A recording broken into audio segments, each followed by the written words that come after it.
Hello बच्चों, कैसे हो? बढ़िया। आप बढ़िया तो मैं भी बढ़िया। तो देखो बच्चों, आज हमें क्या पढ़ाई करनी है।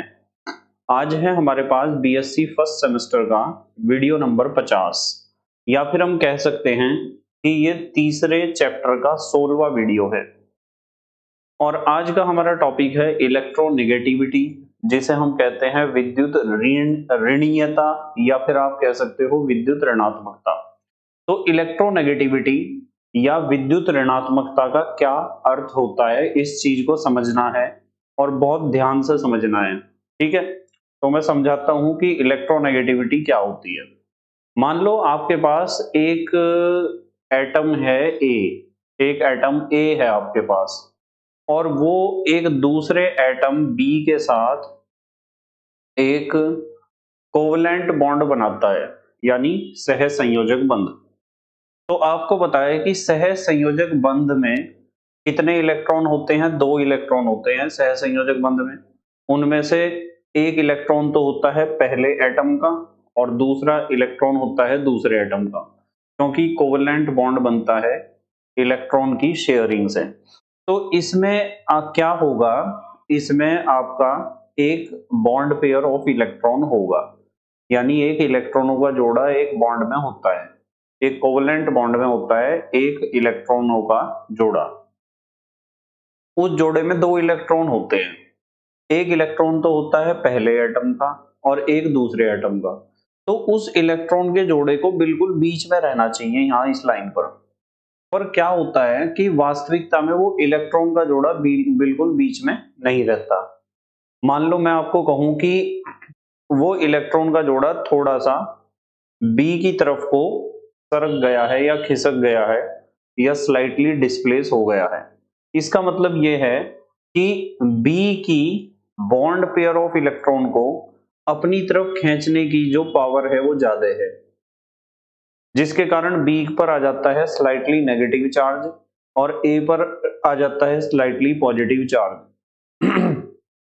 तो ये जो आपका बॉन्ड पेयर होता है ना, जिसे आप कहते हो बॉन्ड पेयर ऑफ इलेक्ट्रॉन, इस बॉन्ड पेयर ऑफ इलेक्ट्रॉन को अपनी तरफ अट्रैक्ट करने की जो पावर होती है, ठीक है, अट्रैक्टिंग पावर, अपनी तरफ अट्रैक्ट करने की जो पावर होती है, उस पावर को, उस क्षमता को हम कहते हैं इलेक्ट्रोनेगेटिविटी या विद्युत ऋणात्मकता। पर शर्त यह है कि ये जो बॉन्ड पेयर ऑफ इलेक्ट्रॉन है ना, वो किसका होना चाहिए? कोवलेंट बॉन्ड का। तो यदि कोई मेरे से पूछेगा कि इलेक्ट्रोनेगेटिविटी किसे कहते हैं, तो मेरा जवाब होगा कि किसी भी एटम द्वारा कोवलेंट बॉन्ड के बॉन्ड पेयर ऑफ इलेक्ट्रॉन को अपनी तरफ अट्रैक्ट करने की जो पावर है, उसे हम कहते हैं इलेक्ट्रोनेगेटिविटी। जैसे मैं इसका एक एग्जांपल देता हूं आपको, एक एग्जांपल देखते हैं। चलो, मान लो हमने एक एग्जांपल लिया H बॉन्ड Cl का। अब यदि आप H बॉन्ड Cl में देखोगे तो बॉन्ड पेयर ऑफ इलेक्ट्रॉन बिल्कुल बीच में नहीं रहेगा, बॉन्ड पेयर ऑफ इलेक्ट्रॉन सरक जाएगा क्लोरीन की तरफ, ऐसे, क्योंकि क्लोरीन की इलेक्ट्रोनेगेटिविटी ज्यादा है हाइड्रोजन से। और यदि मैं आपको एक दूसरा एग्जांपल दूं, देखो जरा ध्यान से इस एग्जांपल को देखना।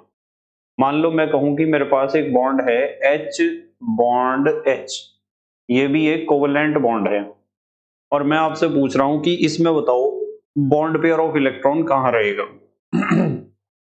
तो आप कहोगे कि सर इसका तो बॉन्ड पेयर ऑफ इलेक्ट्रॉन बिल्कुल बीच में ही रहेगा। यहाँ मैं पूछूंगा क्यों रहेगा बीच में, तो आप कहोगे कि बॉन्ड पेयर ऑफ इलेक्ट्रॉन बिल्कुल बीच में इसलिए रहेगा क्योंकि इस बॉन्ड में दोनों तरफ जो एटम है ना, वे एक ही एलिमेंट के हैं, हाइड्रोजन के, यानी आइडेंटिकल एटम्स हैं।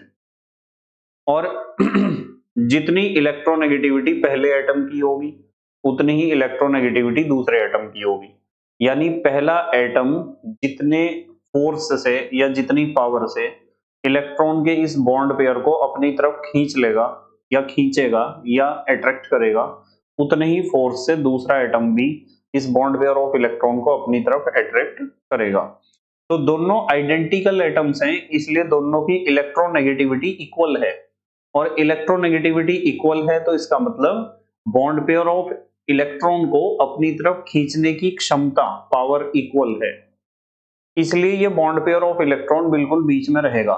जबकि यदि HCl के केस में देखो आप, HCl के केस में क्या हुआ है, bond pair of electron chlorine की तरफ शिफ्ट हो गया है because the electronegativity of chlorine is high than hydrogen atom. यदि आप एक एग्जांपल और लगाते हो, मैं आपको कहता हूं कि चलो हम एग्जांपल देखते हैं HF का। तो HF में क्या होगा, HF में भी bond pair of electron fluorine की तरफ को सरक जाएगा क्योंकि फ्लोरीन की इलेक्ट्रोनेगेटिविटी ज्यादा है हाइड्रोजन से।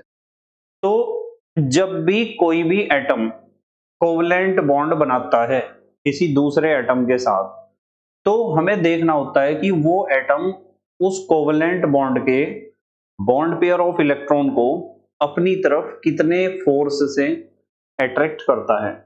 और बॉन्ड पेयर ऑफ इलेक्ट्रॉन को ध्यान रखना, वो बॉन्ड पेयर ऑफ इलेक्ट्रॉन होता है कोवलेंट बॉन्ड का।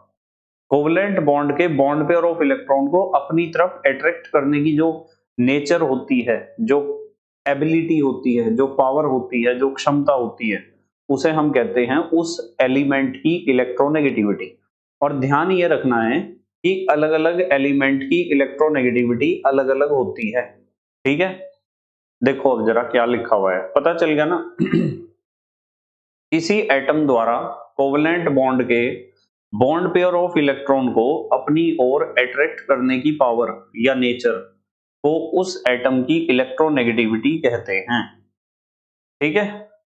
अब ये बात तो आपके समझ में आ गई कि इलेक्ट्रोनेगेटिविटी क्या है। अब आपको समझना है इलेक्ट्रोनेगेटिविटी को मेजर करने के लिए यानी मापने के लिए पॉलिंग ने एक स्केल दिया। पॉलिंग एक साइंटिस्ट थे जिन्होंने एक स्केल दिया था जो बॉन्ड एनर्जी पर डिपेंड था। मतलब पॉलिंग ने इलेक्ट्रोनेगेटिविटी नापने का एक तरीका बताया था और वो तरीका डिपेंड करता था बॉन्ड एनर्जी पर। पॉलिंग स्केल के according electronegativity of most electronegative element F is 4.0। Polling ने बताया था कि जो सबसे ज्यादा इलेक्ट्रोनेगेटिव एलिमेंट है पीरियोडिक टेबल में वो है फ्लोरीन और उसकी इलेक्ट्रोनेगेटिविटी है 4.0। ये क्वेश्चन बहुत आता है पेपर में, ध्यान रखना।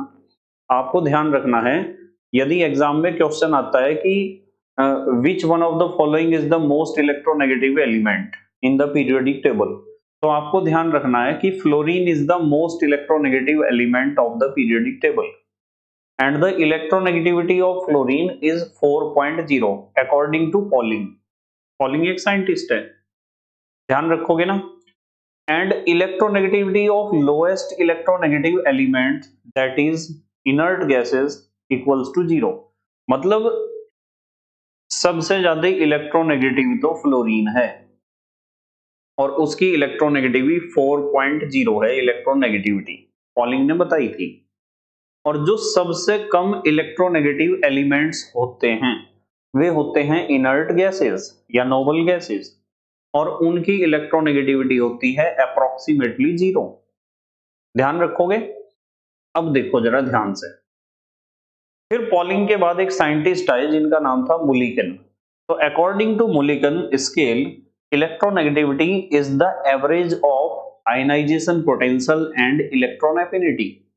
यानी अब मुलिकन से पहले पॉलिंग ने बताया, पॉलिंग ने बताया कि इलेक्ट्रोनेगेटिविटी डिपेंड करती है बॉन्ड एनर्जी पर और सबसे ज्यादा इलेक्ट्रोनेगेटिव एलिमेंट है फ्लोरीन जिसका इलेक्ट्रोनेगेटिविटी है 4.0 और सबसे कम इलेक्ट्रोनेगेटिव एलिमेंट होते हैं इनर्ट गैसेस या फिर नोबल गैसेस और उनका इलेक्ट्रोनेगेटिविटी होता है अप्रोक्सीमेटली 0। यानी 0 से 4 तक ही इलेक्ट्रोनेगेटिविटी जाती है। 0 पर सारी इनर्ट गैसेस हैं और 4 पर है मोस्ट इलेक्ट्रोनेगेटिव एलिमेंट क्लोरीन। पर पॉलिंग के बाद दूसरे साइंटिस्ट आए मुलिकन। मुलिकन ने कहा कि यदि आपको इलेक्ट्रोनेगेटिविटी निकालनी है तो वो एवरेज होता है आयनाइजेशन पोटेंशियल और इलेक्ट्रॉन एफिनिटी का। इसलिए इलेक्ट्रोनेगेटिविटी निकालने का बड़ा सिंपल सा फार्मूला है, आयनाइजेशन पोटेंशियल मतलब जिस एलिमेंट का इलेक्ट्रोनेगेटिविटी आपको निकालना है आप उस एलिमेंट का आयोनाइजेशन पोटेंशियल लिखो प्लस इलेक्ट्रॉन एफिनिटी लिखो और दोनों को जोड़ के आप 2 से डिवाइड कर दो। ये आपको आयनाइजेशन पोटेंशियल और इलेक्ट्रॉन एफिनिटी का एवरेज मिल जाएगा, औसत मिल जाएगा, और इसे ही हम कहते हैं इलेक्ट्रॉन नेगेटिविटी। ठीक है, पर आपको एक चीज और ध्यान रखनी है, normally small sized atoms are more electronegative. जो छोटे साइज के एटम होते हैं ना, छोटे छोटे, वे ज्यादा इलेक्ट्रोनेगेटिविटी होते हैं। वे ज्यादा इलेक्ट्रोनेगेटिव इसलिए होते हैं क्योंकि जो छोटा एटम होगा वो बाहर वाले इलेक्ट्रॉन्स को ज्यादा फोर्स से अट्रैक्ट करेगा, क्योंकि बाहर वाले इलेक्ट्रॉन का मतलब है यहाँ कोवेलेंट बॉन्ड के इलेक्ट्रॉन।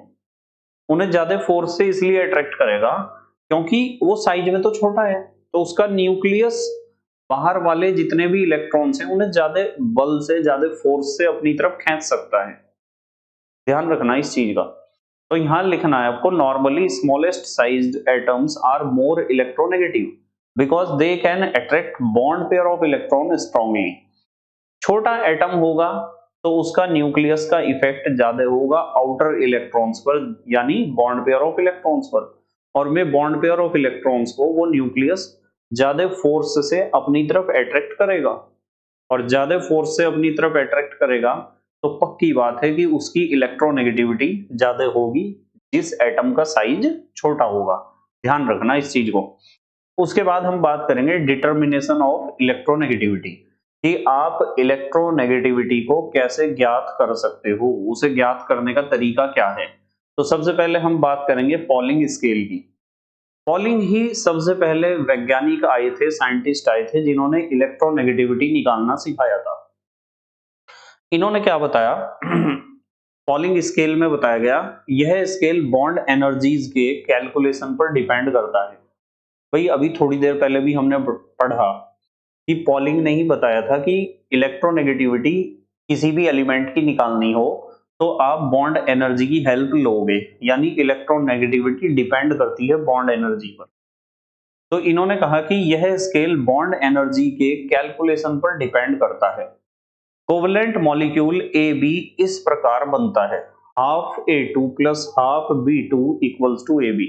यानी मान लो AB एक कोवलेंट मॉलिक्यूल है, यानी एक सह संयोजक अणु है, तो वो ऐसे बनता है, half A2 plus half B2 is equal to AB। इन दोनों के बीच में कोवलेंट बॉन्ड बना, सह संयोजक बंध बना।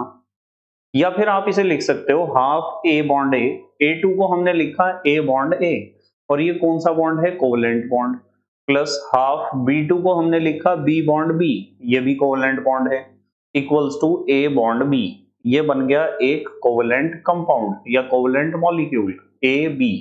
A और B के बीच ये जो बॉन्ड है वो कोवलेंट बॉन्ड है, यानी इलेक्ट्रॉन की शेयरिंग अर्थात साझेदारी से बनने वाला बॉन्ड है। AB की बॉन्ड एनर्जी, ए बी की बॉन्ड एनर्जी, यानी ए और बी के बीच जो बॉन्ड बना है उसकी बॉन्ड एनर्जी, या तो आप कहो बॉन्ड एनर्जी या फिर आप कहो बॉन्ड डिसोसिएशन एनर्जी, या तो बंध ऊर्जा कह दो और या कह दो बंध वियोजन ऊर्जा। दोनों बातों का मतलब तो एक ही है। ए बी की bond energy E A B always A2 and B2 की बॉन्ड एनर्जी यानी E A and E B B के ज्योमेट्रिक मीन से हाई यानी अधिक होती है। यदि आप इसका बॉन्ड एनर्जी देखते हो ना, इसका ए बी बॉन्ड का, तो इसका बॉन्ड एनर्जी, इसके बॉन्ड एनर्जी और इसके बॉन्ड एनर्जी का जो ज्योमेट्रिक मीन आता है, जिसे आप कह सकते हो ज्यामितीय औसत, जो आएगा इसके बॉन्ड एनर्जी और इसके बॉन्ड एनर्जी, उससे ज्यादा ही होगी ए बी की बॉन्ड एनर्जी। यानी जो आपका कोवलेंट मॉलिक्यूल बना है उसकी बॉन्ड एनर्जी हमेशा जिन जिन से वो मिलकर बना होता है उनकी बॉन्ड एनर्जी के एवरेज मीन से ज्यादा होती है। तो यहां हमने लिखा कि bond energy of A B is greater than bond energy of A into bond energy of B B, और इसे ब्रैकेट में बंद करके इसकी पावर लगा दी 1/2। 1/2 को आप कह सकते हो पावर 1/2 का मतलब तो पता है, अंडर रूट भी कह सकते हो आप इसे।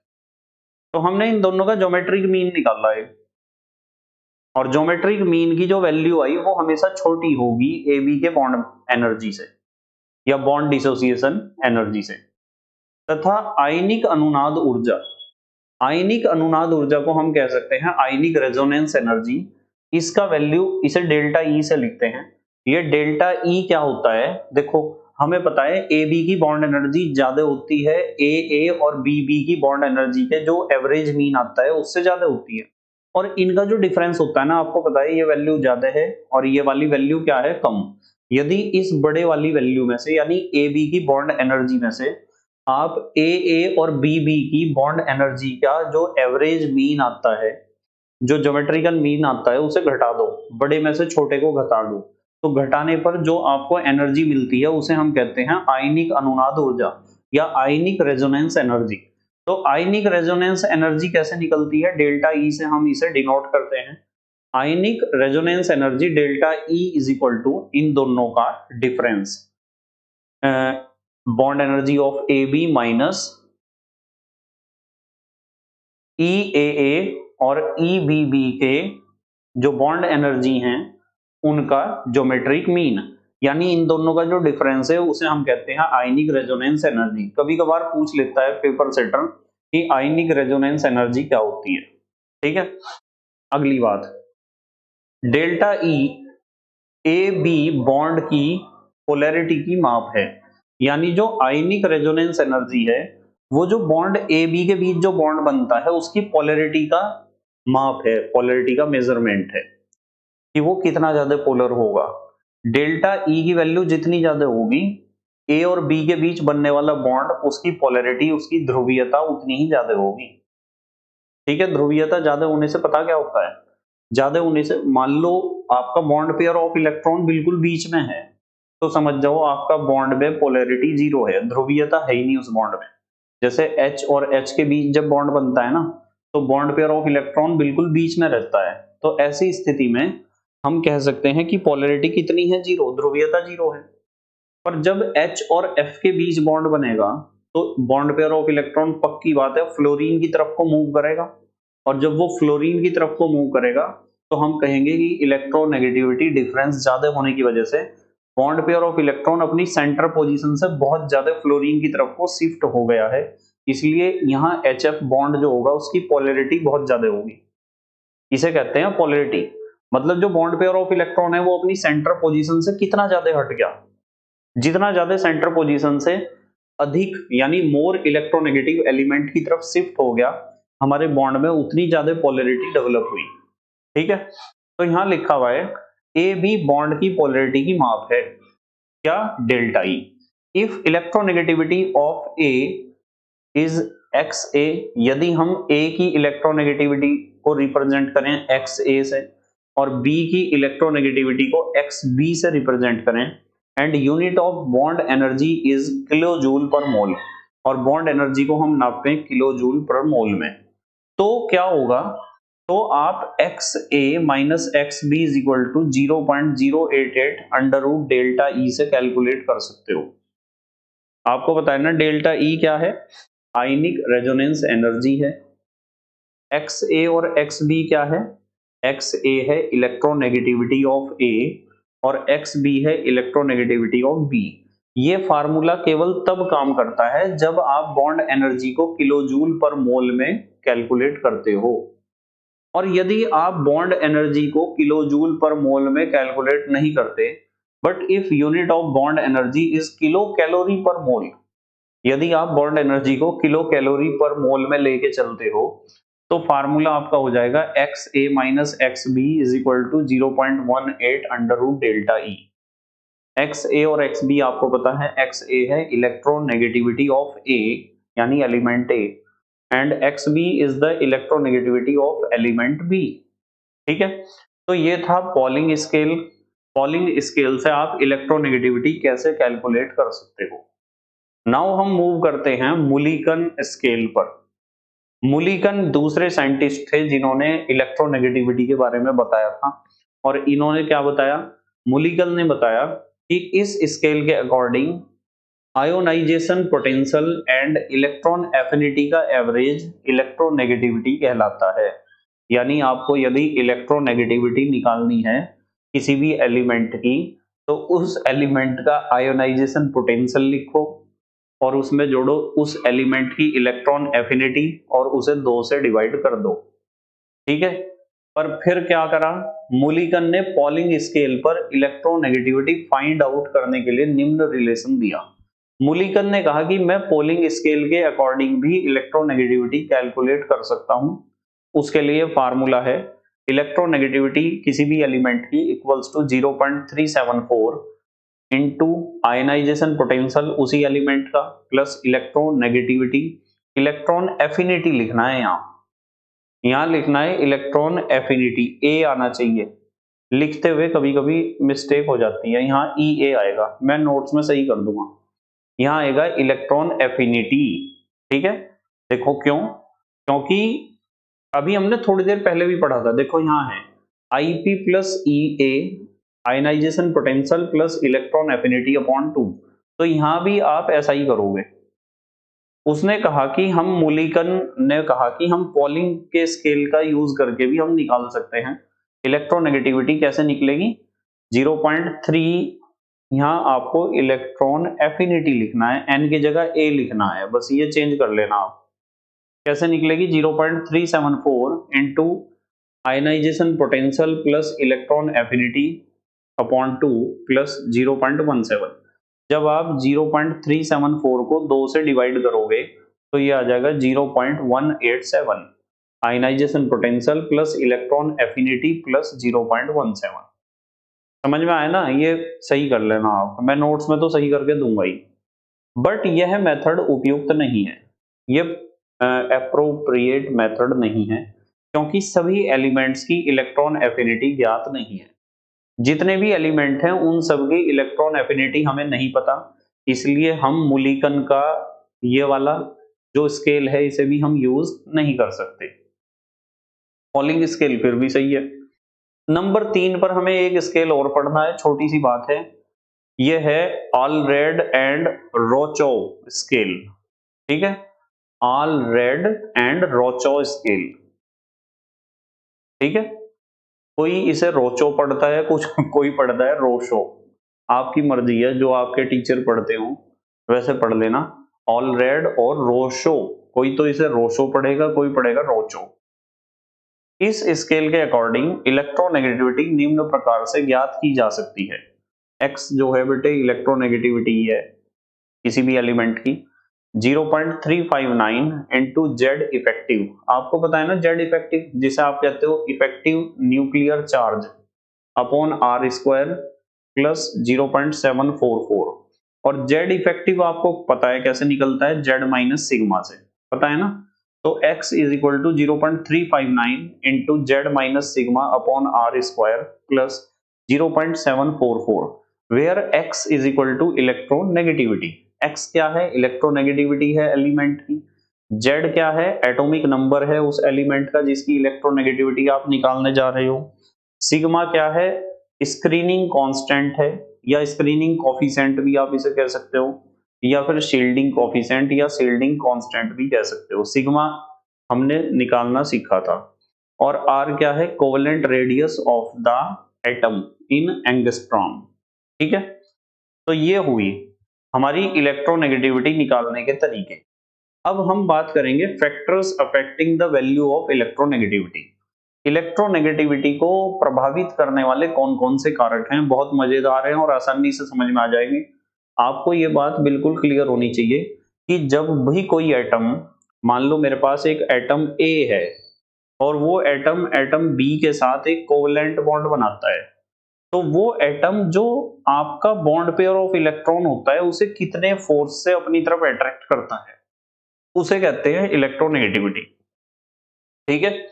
तो जब भी हम इलेक्ट्रोनेगेटिविटी वर्ड को यूज करते हैं तो आपके दिमाग में तुरंत एक पिक्चर बननी चाहिए कि जिस एलिमेंट की इलेक्ट्रोनेगेटिविटी के बारे में हम बात कर रहे हैं वो एलिमेंट किसी दूसरे एलिमेंट के साथ एक कोवेलेंट बॉन्ड बना रहा है, और कोवेलेंट बॉन्ड का जो बॉन्ड पेयर ऑफ इलेक्ट्रॉन है उसे अपनी तरफ खींचने की कोशिश कर रहा है, और वो जितने फोर्स से उसे अपनी तरफ खींच रहा है या खींचेगा, उस फोर्स को, उस एबिलिटी को, उस नेचर को, उस योग्यता को ही हम कहते हैं उस एलिमेंट की इलेक्ट्रोनेगेटिविटी, ठीक है।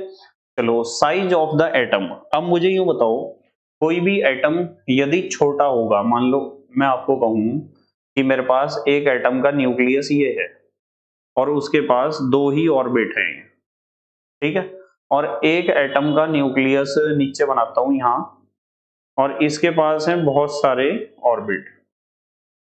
तो मुझे यूं बताओ कि यदि इसके पास कोई बॉन्ड पेयर ऑफ इलेक्ट्रॉन है और इसके पास भी कोई बॉन्ड पेयर ऑफ इलेक्ट्रॉन है, तो बेटे जो छोटा एटम है वो बॉन्ड पेयर ऑफ इलेक्ट्रॉन को ज्यादा अपनी तरफ खींच सकता है या बड़े वाला atom bond pair of electron को ज्यादा खींच सकता है अपनी तरफ।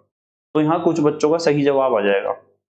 सही जवाब ये आ जाएगा कि सर जो छोटा एटम है ना साइज में, उसका न्यूक्लियस उस इलेक्ट्रॉन के जोड़े के ज्यादा पास है, और उसका न्यूक्लियस जब इलेक्ट्रॉन के जोड़े के ज्यादा पास है तो वो उस इलेक्ट्रॉन के जोड़े को ज्यादा फोर्स से अपनी तरफ खींच लेगा जो छोटा होगा साइज में। कुछ बच्चे तो ये कारण बताएंगे कि सर जो छोटा एटम है उसका न्यूक्लियस का काम ही तो है आउटर इलेक्ट्रॉन्स को अपनी तरफ खींचना, बॉन्ड पेयर ऑफ इलेक्ट्रॉन को अपनी तरफ खींचने का काम न्यूक्लियस का ही है। तो जो छोटा एटम है उसका न्यूक्लियस उस बॉन्ड पेयर ऑफ इलेक्ट्रॉन के ज्यादा नजदीक होगा, वो फोर्स ऑफ अट्रैक्शन ज्यादा लगाएगा in comparison to large atom.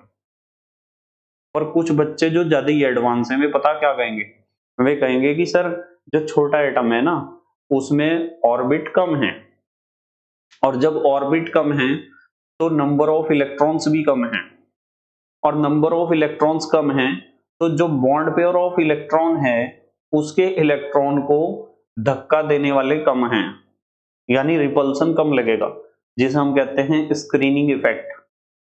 यहाँ स्क्रीनिंग इफेक्ट, शील्डिंग इफेक्ट या बॉन्ड पेयर ऑफ इलेक्ट्रॉन के दोनों इलेक्ट्रॉन को धक्का देने वाले कम हैं, इसलिए भी जो छोटा एटम होगा उसकी इलेक्ट्रोनेगेटिविटी ज्यादा होगी, वो बॉन्ड पेयर ऑफ इलेक्ट्रॉन को ज्यादा फोर्स से अट्रैक्ट करेगा। बताओ समझ में आ रही क्या बात? आ रही ना समझ में? ध्यान रखना इस चीज को। तो यहां हमें पता चला कि इलेक्ट्रोनेगेटिविटी इनवर्सली प्रोपोर्शनल होती है साइज ऑफ एटम के। एटम का साइज छोटा है तो इलेक्ट्रोनेगेटिविटी ज्यादा होगी, एटम का साइज बड़ा है तो इलेक्ट्रोनेगेटिविटी कम होगी, यानी दोनों एक दूसरे के इनवर्सली प्रोपोर्शनल हैं। ठीक है, साइज छोटा तो इलेक्ट्रोनेगेटिविटी ज्यादा और साइज बड़ा तो इलेक्ट्रोनेगेटिविटी कम। अब बात करेंगे हम इफेक्टिव न्यूक्लियर चार्ज की, जिसे रिप्रेजेंट करते हैं जेड इफेक्टिव से। सीधी बात है, यदि किसी का इफेक्टिव न्यूक्लियर चार्ज ज्यादा है, किसी भी एटम का किसी भी एलिमेंट का, तो समझो न्यूक्लियर अट्रैक्शन ज्यादा है, और न्यूक्लियर अट्रैक्शन ज्यादा होगा तो बॉन्ड पेयर ऑफ इलेक्ट्रॉन को तो ज्यादा फोर्स से न्यूक्लियस अट्रैक्ट करेगा ही, और nucleus bond pair of electron को जितने ज्यादा फोर्स से अट्रैक्ट करता है इलेक्ट्रोनेगेटिविटी उतनी ही ज्यादा होती है। तो यहां सीधा संबंध है कि electronegativity is directly proportional to the Z effective, यानी इफेक्टिव न्यूक्लियर चार्ज। जितना ज्यादा इफेक्टिव न्यूक्लियर चार्ज होगा इलेक्ट्रोनेगेटिविटी भी उतनी ही ज्यादा होगी। ठीक है ना? Next third, oxidation state. देखो electronegativity is directly proportional to the oxidation number. किसी भी एलिमेंट का ऑक्सीडेशन नंबर जितना ज्यादा होगा उसकी इलेक्ट्रोनेगेटिविटी उतनी ही ज्यादा होगी। जैसे electronegativity of Fe triple positive ion, यहाँ Fe का ऑक्सीडेशन नंबर +3 है तो यहाँ इलेक्ट्रोनेगेटिविटी है 1.96। पर जब Fe डबल पॉजिटिव की इलेक्ट्रोनेगेटिविटी हम देखते हैं जहां Fe का ऑक्सीडेशन नंबर होता है +2, तो यहाँ इलेक्ट्रोनेगेटिविटी आती है 1.83। ये वैल्यूज याद करने की आपको जरूरत नहीं है, आप तो सिर्फ इतना याद रखो कि ऑक्सीडेशन नंबर जितना ज्यादा होगा इलेक्ट्रोनेगेटिविटी उतनी ही ज्यादा होगी। Fe का ऑक्सीडेशन नंबर +2 था तो इलेक्ट्रोनेगेटिविटी कम है, पर Fe का ऑक्सीडेशन नंबर +3 हुआ तो इलेक्ट्रोनेगेटिविटी ज्यादा हुई। पर असली सवाल तो बच्चों के दिमाग में ये खड़ा होता है कि सर क्यों ऑक्सीडेशन नंबर बढ़ने से इलेक्ट्रोनेगेटिविटी क्यों बढ़ती है, इस बात को तो स्पष्ट कर दो। तो इस बात को बेटे मैं ही तो स्पष्ट करूंगा, मैं स्पष्ट कर रहा हूं, समझो। मान लो आपके पास Fe डबल पॉजिटिव है तो इसका मतलब Fe में से 2 इलेक्ट्रॉन निकले हुए हैं, और हम बात करें इसी के साथ Fe ट्रिपल पॉजिटिव की, तो Fe ट्रिपल पॉजिटिव में से 3 इलेक्ट्रॉन निकले हुए हैं। तो जब इसमें से 2 इलेक्ट्रॉन निकले तब इसका इफेक्टिव न्यूक्लियर चार्ज ज्यादा होगा या जब इसमें से 3 इलेक्ट्रॉन निकले तब इसका इफेक्टिव न्यूक्लियर चार्ज ज्यादा होगा? तो आप कहोगे कि सर समझ में आ गया, जितना ज्यादा किसी भी मेटल का ऑक्सीडेशन नंबर है उतना ज्यादा उसके ऊपर पॉजिटिव चार्ज आएगा, और जितना ज्यादा पॉजिटिव चार्ज आएगा उसमें से उतने ही इलेक्ट्रॉन निकले हुए होंगे, और जितने इलेक्ट्रॉन निकले हुए होंगे उतना ही ज्यादा इफेक्टिव न्यूक्लियर चार्ज बढ़ा हुआ होगा। और इफेक्टिव न्यूक्लियर चार्ज का दूसरा नाम आप कह सकते हो न्यूक्लियर अट्रैक्शन। न्यूक्लियर अट्रैक्शन उतना ही ज्यादा बढ़ा हुआ होगा, और न्यूक्लियर अट्रैक्शन जितना ज्यादा बढ़ा हुआ है उतना ही बॉन्ड पेयर ऑफ इलेक्ट्रॉन को न्यूक्लियस अपनी तरफ अट्रैक्ट करेगा, और जितना वो अट्रैक्ट करेगा हम कहेंगे इलेक्ट्रोनेगेटिविटी उतनी ही ज्यादा है। तो सीधी बात है, electronegativity is directly proportional to the oxidation number. Clear बात। नेक्स्ट नंबर 4 पर मूव करते हैं, स्टेट ऑफ हाइब्रिडाइजेशन। देखो मैं बताता हूं आपको बहुत बढ़िया बात, इलेक्ट्रोनेगेटिविटी जो है एस करेक्टर के डायरेक्टली प्रोपोर्शनल होती है। यानी हाइब्रिडाइजेशन sp भी होता है, sp2 sp3 sp3d sp3d2 sp3d2 d3, ऐसे बहुत सारे हाइब्रिडाइजेशन है। पर उन हाइब्रिडाइजेशन में हमें देखना होता है इस s करेक्टर को। s करेक्टर जितना ज्यादा होगा ना, जैसे आप पहला हाइब्रिडाइजेशन देखो sp हाइब्रिडाइजेशन में s करेक्टर 50% है, ठीक है, क्योंकि एक s ऑर्बिटल है एक p ऑर्बिटल, आधी हिस्सेदारी है s ऑर्बिटल हाइब्रिडाइजेशन में, तो s करेक्टर तो 50% होगा ही। जबकि sp2 हाइब्रिडाइजेशन में s करेक्टर 33.33% है, sp3 हाइब्रिडाइजेशन में s करेक्टर 25% है। पता है ना आपको इस बात का?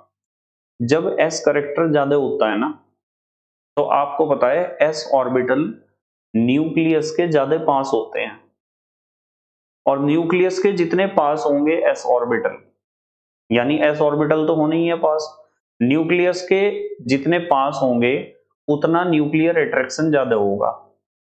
समझ रहे ना?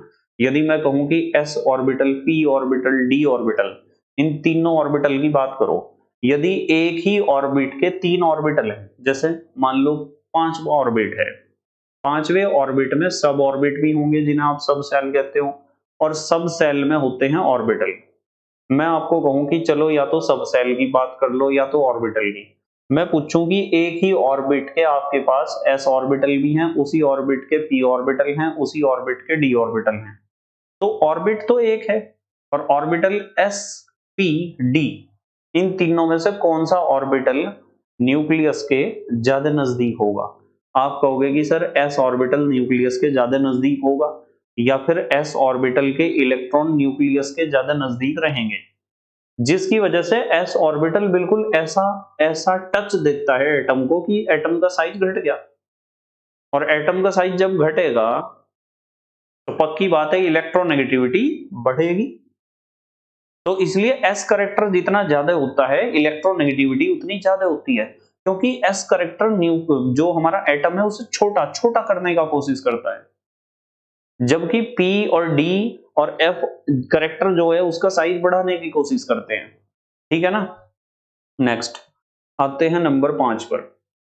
देखो नीचे लिखी हुई है बात, यदि एग्जाम में आता है कि हाइब्रिडाइजेशन के हिसाब से इलेक्ट्रोनेगेटिविटी बताओ, मान लो एक एलिमेंट है आपका कार्बन है, कार्बन कार्बन हाइब्रिडाइजेशन, कार्बन के अलावा कोई एलिमेंट ऐसा है जो कहीं तो कुछ हाइब्रिडाइजेशन दिखाता है, तो sp हाइब्रिडाइजेशन में जो आपका इलेक्ट्रोनेगेटिविटी होगी वो सबसे ज्यादा होगी, sp2 में उससे कम, sp3 में उससे भी कम, sp3d में जो इलेक्ट्रोनेगेटिविटी है वो सबसे कम होगी, यानी electronegativity is directly proportional to the s character. s character जितना ज्यादा इलेक्ट्रोनेगेटिविटी उतनी ही ज्यादा। नाउ मूव करते हैं नंबर 5 पर, नेचर ऑफ बॉन्डेड एटम्स। यह बात बच्चों के बहुत कम समझ में आती है, नेचर ऑफ बॉन्डेड एटम्स क्या है सर? मान लो जैसे कि एक एग्जांपल लेते हैं, यहाँ ये जो एग्जांपल लिखा हुआ है, यहाँ फास्फोरस के साथ 3 Cl जुड़े हुए हैं, फास्फोरस के साथ 3 Cl हैं, होते तो हैं 5-5 Cl इसके साथ 3 Cl हैं, और ये किसी और के साथ जुड़ना चाह रहा है, और यदि फास्फोरस के पास 3 F हैं, फ्लोरीन इस तरीके से, और ये किसी और के साथ जुड़ना चाह रहा है, तो मुझे यूं बताओ जब फास्फोरस के पास 3 Cl होंगे उस समय इलेक्ट्रोनेगेटिविटी फास्फोरस की ज्यादा होगी कि दूसरे एटम के लिए जो इधर होगा, या जब फास्फोरस के पास 3 F होंगे तब फास्फोरस की इलेक्ट्रोनेगेटिविटी क्या होगी। तो फास्फोरस का इलेक्ट्रोनेगेटिविटी का कंपैरिजन आप किसी चौथे एटम के साथ करोगे इन 3 क्लोरीन को छोड़ के, तो वो डिपेंड करेगा कि फास्फोरस के साथ Cl जुड़े हुए हैं या F। देखो, जो बॉन्डेड एटम्स होते हैं जो उसके भाई हैं, जैसे इस फास्फोरस के 3 Cl भाई हैं, इस फास्फोरस के 3 F भाई हैं, इनके अलावा जो भी जुड़ेगा कंपैरिजन तो उसके साथ करना है। ये तो इसके सहायक हैं, इसके कोऑर्डिनेटर हैं, ये तो समझ रहे हो आप। तो यहाँ डिपेंड करता है कि जो बॉन्डेड एटम्स हैं जो इसके साथ खड़े हुए हैं उनकी इलेक्ट्रोनेगेटिविटी कितनी है। बॉन्डेड एटम की इलेक्ट्रोनेगेटिविटी जितनी ज्यादा होगी ना, वे इस एटम को उतना ज्यादा सपोर्ट करेंगे इलेक्ट्रोनेगेटिविटी इंक्रीज करने में इसकी। यदि हम यहाँ इनका कंपैरिजन मारे ना, तो आपको पता फ्लोरीन जुड़े हुए हैं 3 और यहाँ 3 क्लोरीन जुड़े हुए हैं, तो 3 क्लोरीन इसकी हेल्प करेंगे। इधर को इलेक्ट्रॉन इसने खींच लिया, इसने इलेक्ट्रॉन का जोड़ा, तो ये भी प्रबलता से इलेक्ट्रॉन के जोड़े को अपनी तरफ खींच लेगा। पर आपको पता है कि fluorine is the most electronegative element, fluorine इस काम को कुछ ज्यादा ही प्रबलता से करेगा, तो फ्लोरीन ज्यादा हेल्प करेगा फास्फोरस की किसी चौथे एटम से इलेक्ट्रॉन को खींचने में, ज्यादा हेल्प करेगा ना। तो इसका मतलब यह है कि जो हमारा एटम है, मेन एटम जिसकी इलेक्ट्रोनेगेटिविटी हमें देखनी है, उस एटम के साथ जो दूसरे एटम उसके भाई बिरादर जुड़े हुए हैं उनकी इलेक्ट्रोनेगेटिविटी जितनी ज्यादा होगी वो एटम उतना ज्यादा स्ट्रांग हो जाएगा in the case of electronegativity. ठीक है, तो यहां हम कहेंगे electronegativity is directly proportional to the electronegativity of bonded atoms. उसके साथ जो जुड़े हुए हैं उनकी इलेक्ट्रोनेगेटिविटी कितनी है। जैसे PF3 और PCl3 का कंपैरिजन मारो तो PF3 का इलेक्ट्रोनेगेटिविटी, PF3 में फास्फोरस ज्यादा इलेक्ट्रोनेगेटिव होगा और इसकी इलेक्ट्रोनेगेटिविटी होती है 2.44, जबकि PCl3 में फास्फोरस का इलेक्ट्रोनेगेटिविटी होता है 2.24। घट गया नहीं, क्योंकि यहाँ मदद करने वाले ज्यादा शक्तिशाली हैं और यहाँ कम है। पर यदि फास्फोरस बेचारा अकेला हो तो क्या होगा। फास्फोरस अकेला है तो इलेक्ट्रोनेगेटिविटी 2.15 रह चुकी है। तो साफ बात है कि जो बॉन्डेड एटम हैं उनका इलेक्ट्रोनेगेटिविटी जितना ज्यादा होगा एलिमेंट उतना ज्यादा इलेक्ट्रोनेगेटिव हो जाएगा। इसलिए यहाँ लिखा हुआ है कि electronegativity is directly proportional to the electronegativity of bonded atoms. ठीक है, ये हो गए फैक्टर्स अफेक्टिंग द इलेक्ट्रोनेगेटिविटी। अब हम बात करेंगे variation of electronegativity in A group. किसी भी ग्रुप में जब ऊपर से नीचे जाते हो तो बताओ नंबर ऑफ ऑर्बिट्स बढ़ता है या नहीं बढ़ता है। बढ़ेगा। नंबर ऑफ ऑर्बिट्स बढ़ेगा तो बताओ साइज बढ़ेगा नहीं बढ़ेगा। बढ़ेगा। जब साइज बढ़ेगा तो आउटर मोस्ट ऑर्बिट और उसके बाहर वाले जो इलेक्ट्रॉन है, आउटर इलेक्ट्रॉन्स, उनके ऊपर फोर्स ऑफ अट्रैक्शन घटेगा या नहीं घटेगा। घटेगा। न्यूक्लियर अट्रैक्शन घटेगा, और न्यूक्लियर अट्रैक्शन घटेगा तो इलेक्ट्रोनेगेटिविटी घटेगी। तो किसी भी ग्रुप में जब आप ऊपर से नीचे आते हो तो नंबर ऑफ ऑर्बिट्स बढ़ता है जिसकी वजह से एटॉमिक साइज बढ़ता है, और एटॉमिक साइज बढ़ने से न्यूक्लियर अट्रैक्शन घटता है, और न्यूक्लियर अट्रैक्शन घटेगा तो इलेक्ट्रोनेगेटिविटी घटेगी। ठीक है ना, यही बात यहाँ लिखी हुई है। यहाँ लिखा हुआ है किसी ग्रुप में ऊपर से नीचे जाने पर एटॉमिक साइज इंक्रीज होता है, अतः न्यूक्लियर अट्रैक्शन डिक्रीज होता है, इसलिए इलेक्ट्रोनेगेटिविटी भी डिक्रीज होती है। अब पीरियड में देख लो, variation of electronegativity in a period. किसी पीरियड के अलोंग जाने पर साइज डिक्रीज होता है। सबको पता है पीरियड में जब आप चलोगे तो साइज क्या होगा, घटेगा। इसलिए न्यूक्लियर अट्रैक्शन इंक्रीज होता है। साइज घटेगा तो न्यूक्लियर अट्रैक्शन इंक्रीज होगा, क्योंकि जेड इफेक्टिव बढ़ जाता है ना, इसलिए इलेक्ट्रोनेगेटिविटी भी इंक्रीज होती है। सीधी बात है, जो जो ग्रुप में घटती है चीज वो पीरियड में बढ़ती है, और जो ग्रुप में बढ़ती है वो पीरियड में घटती है। ये तो नेचर है, बिल्कुल उल्टा रहता है हिसाब दोनों का। अब हम बात करेंगे applications in explaining the chemical behaviour. रासायनिक गुणों का व्याख्या करने में इलेक्ट्रोनेगेटिविटी कहां तक हेल्पफुल है, इसके अनुप्रयोग क्या हैं। पहला एप्लीकेशन है metallic and non metallic correct. ठीक है, लो इलेक्ट्रोनेगेटिविटी वाले एलिमेंट्स हमेशा मेटल होते हैं। जिस भी एलिमेंट का इलेक्ट्रोनेगेटिविटी कम है, यानी उसे इलेक्ट्रॉनों का लालच कम है, तो समझो वो मेटल है। और हाई इलेक्ट्रोनेगेटिविटी वाले एलिमेंट्स होते हैं नॉन मेटल। पहला तो एप्लीकेशन ये हुआ। दूसरा एप्लीकेशन है डायगोनल रिलेशनशिप। आपको पता है सेकंड एंड थर्ड पीरियड के एलिमेंट्स डायगोनल रिलेशनशिप इसलिए दिखाते हैं, आपको पता है ना, द्वितीय तथा तृतीय आवर्त के तत्व विकर्ण संबंध या विकर्ण समानता क्यों दिखाते हैं? इसलिए दिखाते हैं बिकॉज उनकी इलेक्ट्रोनेगेटिविटी अप्रोक्सीमेटली सेम होती है। उनका ग्रुप तो सेम नहीं है। सेकंड और थर्ड पीरियड के जो एलिमेंट हैं जो डायगोनल रिलेशनशिप दिखाते हैं, यानी विकर्ण समानता या विकर्ण संबंध दिखाते हैं, वे इसलिए दिखाते हैं क्योंकि उनका इलेक्ट्रोनेगेटिविटी इक्वल होता है। इसलिए दिखाते हैं वे विकर्ण संबंध या विकर्ण समानता या डायगोनल रिलेशन। अब आते हैं तीसरे एप्लीकेशन पर, नेचर ऑफ बॉन्ड। इफ दो एलिमेंट्स के बीच इलेक्ट्रोनेगेटिविटी का डिफरेंस 1.7 से कम होता है, मतलब जिन दो एटम के या एलिमेंट्स के बीच बॉन्ड बनना है, उनका इलेक्ट्रोनेगेटिविटी डिफरेंस यदि 1.7 से कम है तो उनके बीच कोवेलेंट बॉन्ड बनता है, ध्यान रखना। बट इफ इलेक्ट्रोनेगेटिविटी डिफरेंस 1.7 से अधिक हो तो उनके बीच आयनिक बॉन्ड बनता है, ध्यान रखना। फिर बात करते हैं स्टेबिलिटी ऑफ बॉन्ड की। Stability of bond is directly proportional to the electronegativity difference. यदि दो एलिमेंट हैं, उनके बीच बॉन्ड बनना है, हमें देखना है बॉन्ड कितना मजबूत है, तो उन दोनों एलिमेंट की इलेक्ट्रोनेगेटिविटी में जितना ज्यादा डिफरेंस होगा बॉन्ड उतना मजबूत बनेगा। जैसे यदि हम HF की बात करें तो ये बॉन्ड सबसे ज्यादा मजबूत है, इसकी स्टेबिलिटी सबसे ज्यादा है, HCl की कम, HBr की उससे भी कम, HI की सबसे कम, क्योंकि यहाँ हाइड्रोजन और फ्लोरीन के बीच का जो इलेक्ट्रोनेगेटिविटी डिफरेंस है वो ज्यादा है, इसलिए यहाँ जो बॉन्ड बनेगा वो ज्यादा मजबूत होगा, और ज्यादा मजबूत होगा तो ज्यादा स्टेबल होगा और कम रिएक्टिव होगा, कम क्रियाशील होगा। जो ज्यादा स्टेबल वो कम क्रियाशील, कम रिएक्टिव। ठीक है, ये इलेक्ट्रोनेगेटिविटी डिफरेंस ज्यादा है, ये सबसे कम है। जिन एटम्स के या एलिमेंट्स के बीच का इलेक्ट्रोनेगेटिविटी डिफरेंस ज्यादा होता है, वो स्टेबिलिटी बॉन्ड की उसकी ज्यादा होगी। ठीक है, अब बात करते हैं बॉन्ड लेंथ की।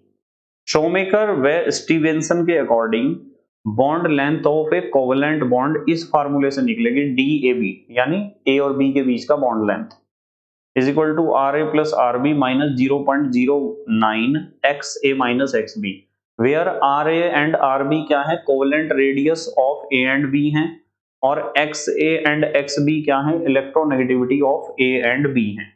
And the last one application है acid and base character of the oxide of elements of the same period. यदि एक ही पीरियड में आप किसी एलिमेंट्स को पकड़ लो, एक ही पीरियड के, और उनके सबके ऑक्साइड बना दो, और आपको देखना है कि कौन से ऑक्साइड एसिडिक हैं और कौन से ऑक्साइड बेसिक हैं, तो यहाँ भी आपकी इलेक्ट्रोनेगेटिविटी हेल्प करती है। कैसे हेल्प करती है देखो, मान लो यदि एलिमेंट्स एंड ऑक्सीजन की इलेक्ट्रोनेगेटिविटी में अधिक डिफरेंस है, एलिमेंट और ऑक्सीजन की इलेक्ट्रोनेगेटिविटी का डिफरेंस निकालना है, यदि ये डिफरेंस ज्यादा है तो वो ऑक्साइड होगा, उस एलिमेंट का ऑक्साइड होगा बेसिक। कैसा होगा, बेसिक, क्षारीय। और यदि एलिमेंट एंड ऑक्सीजन की इलेक्ट्रोनेगेटिविटी में कम डिफरेंस है तो उस एलिमेंट का ऑक्साइड एसिडिक होता है। वो ऑक्साइड कैसा होगा, एसिडिक। तो ये थी हमारी इलेक्ट्रोनेगेटिविटी, विद्युत ऋणात्मकता या विद्युत ऋणीयता, और हमने पूरा टॉपिक डिस्कस कर लिया। कल मुझे लास्ट वीडियो इस चैप्टर का बनाना है और वो होगा इंपॉर्टेंट क्वेश्चंस ऑन इलेक्ट्रोनेगेटिविटी, और हमारा चैप्टर खत्म, और हम स्टार्ट करेंगे चैप्टर नंबर 4। ठीक है बेटे, बस एक बात का हमेशा ध्यान रखना कि यदि आपको जिंदगी में कुछ प्राप्त करना है तो लगातार परिश्रम करते चलो सही दिशा में, और यदि आप सही दिशा में लगातार परिश्रम करोगे ना, डायरेक्शन आपकी सही होनी चाहिए, दिशा सही होनी चाहिए, लगातार परिश्रम करते चले जाओ, बस फल की इच्छा मत करो। और यदि आप फल की इच्छा के चक्कर में चले ना आप, कि मैंने एक दिन पढ़ाई कर ली और मुझे कोई रिजल्ट नहीं मिल रहा, सर ने क्लास में कोई क्वेश्चन नहीं पूछा, या मेरी कोचिंग में सर ने कोई क्वेश्चन नहीं पूछा, या फिर मेरे स्कूल में आज टेस्ट नहीं हुआ, कॉलेज में टेस्ट नहीं हुआ मेरे, और मैंने एक दिन मेहनत करी थी पढ़ाई में, पर किसी ने पूछा ही नहीं मेरे से कि तू पढ़ा या नहीं पढ़ा, क्या टॉपिक पढ़ा, इसका मतलब पढ़ने का कोई फायदा नहीं है। क्योंकि आप ऐसा सोच रहे हो कि आप एक दिन की पढ़ाई में बहुत बड़ी सफलता प्राप्त कर लोगे, ऐसा नहीं होता बेटे। एक दिन के पढ़ने से कुछ फायदा नहीं होने वाला। फायदा केवल तब होता है जब लगातार आप पढ़ाई करते रहो, लगातार बिना रुके। बिना रुके का मतलब ये नहीं कि आप सुबह को बैठ गए रात तक पढ़ ही रहे। आपका डेली का रूटीन होना चाहिए हर एक सब्जेक्ट का, कि मुझे इस सब्जेक्ट को इतने मिनट देने हैं। यदि आप मिनटों के हिसाब से भी दोगे ना daily, without any holiday, without any break, बिना किसी छुट्टी के, बिना किसी ब्रेक के, यदि आपने घंटों का नहीं मिनटों का भी हिसाब लगा लिया ना, अपना बना लिया कि मुझे 30 मिनट या 40 मिनट केमिस्ट्री को डेली देने हैं रिवीजन करने के लिए। देखो, पहले तो मैं आपको एक बात बताता हूँ, पढ़ने का मतलब होता है रिवीजन करना। जब आप किसी टॉपिक को समझते हो और उसके नोट्स बनाते हो, तो इसे आप बिल्कुल भी पढ़ाई मान के ना चलें। इस बात को कान खोल के सुन लो। इस चीज को आपको पढ़ाई नहीं मानना है, कभी इसे ही पढ़ाई मान के चल रहे हो आप, कि हमें क्लास में या फिर कोचिंग में या फिर कहीं से भी आपने चैप्टर या टॉपिक पढ़ा, उसके नोट्स बनाए और हमने 2 घंटे लगा दिए, और आप यूं सोच रहे कि आप 2 घंटे पढ़े, तो बेटे ये बिल्कुल भी पढ़ाई नहीं है। इस बात को जितना जल्दी समझ जाओगे उतना जल्दी जिंदगी में सफल हो जाओगे। पढ़ाई कहते हैं रिवाइज करने को।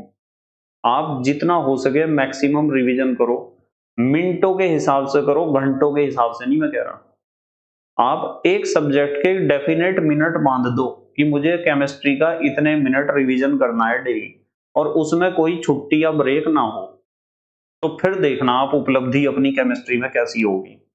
आप कहोगे कि सर तुस्सी बड़े ग्रेट हो, रसगुल्ले की प्लेट हो, 8 अंडों का आमलेट हो, ठीक है, तो पक्की बात है आप तारीफ करोगे यदि आप पढ़ना शुरू कर दोगे।